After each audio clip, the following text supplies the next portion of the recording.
कि अरे डोरे दहेज के अरे जरावल जाली बेटी पिंटू बाबा कि बर से पहिले भूतवल जाली बेटी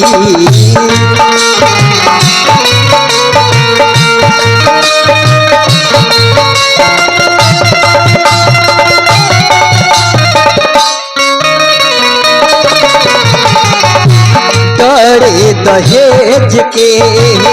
जरावल जाली बेटी बर से पहिले भूतवल जाली बेटी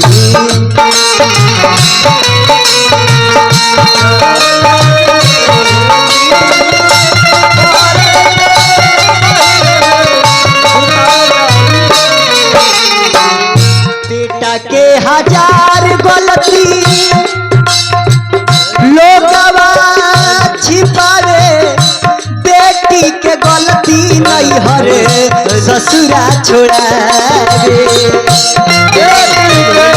गलती ससुरा छोड़ावे ससुरा छोड़ावे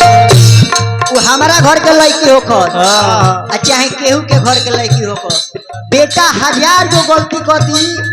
तो केहू नहीं कहे वाला कि हमार बेटा गलती कैले बा लेकिन बेटी एगो गलती कर दी तो नैहरवे के लोग एक्सेप्ट करी ना ससुरवे के लोग एक्सेप्ट करी बेटा के हजार गलती लोगवा छिपावे बेटी के गलती नहीं हरे ससुरा छोड़ा बेटी के गलती ससुरा छोड़ा बेटी के गलती ससुरा छोड़ा कुतिया के लेखा देखे राजवंशी भैया हाय भाव देखिए कुतिया के लेखा दूर दूर रावल जाली बेटी बर से पहिले भूतवल जाली बेटी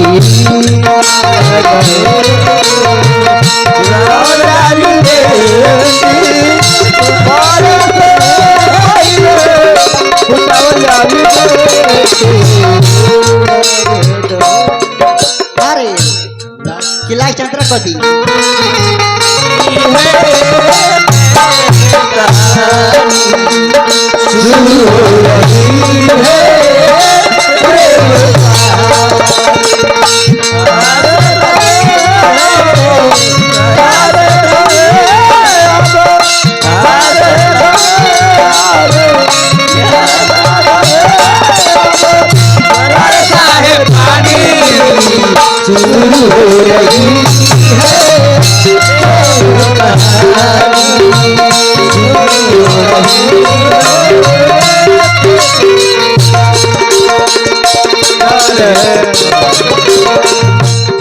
दीपू दीवाना बात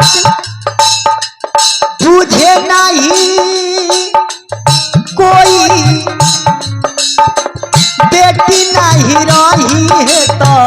सृष्टि कैसे होई सृष्टि कैसे होई झांसी के रानी रहली उनकर माई चहल रहती गर्भे में मार देवे के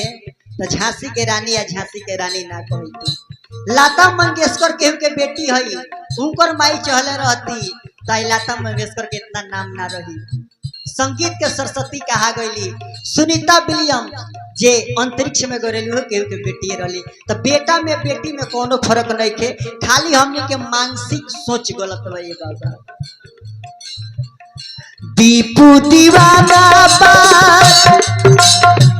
पूछे नहीं कोई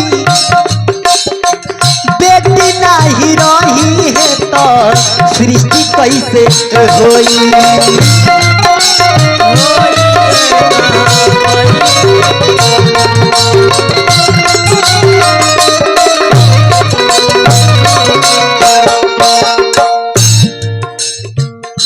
दुनिया जहान से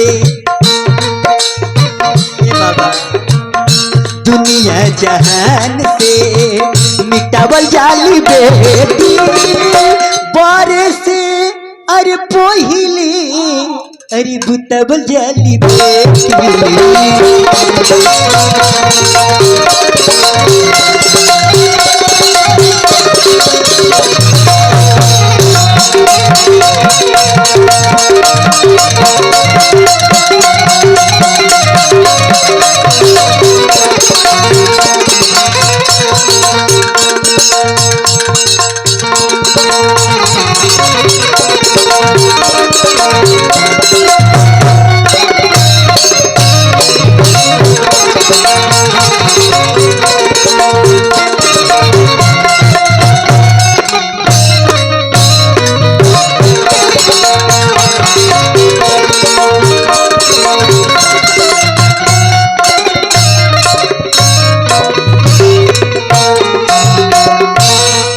लड़का से रात भर में कोनो गलती भइल हुई तो अपन एगो भाई भतीजा समझ के क्षमा करो।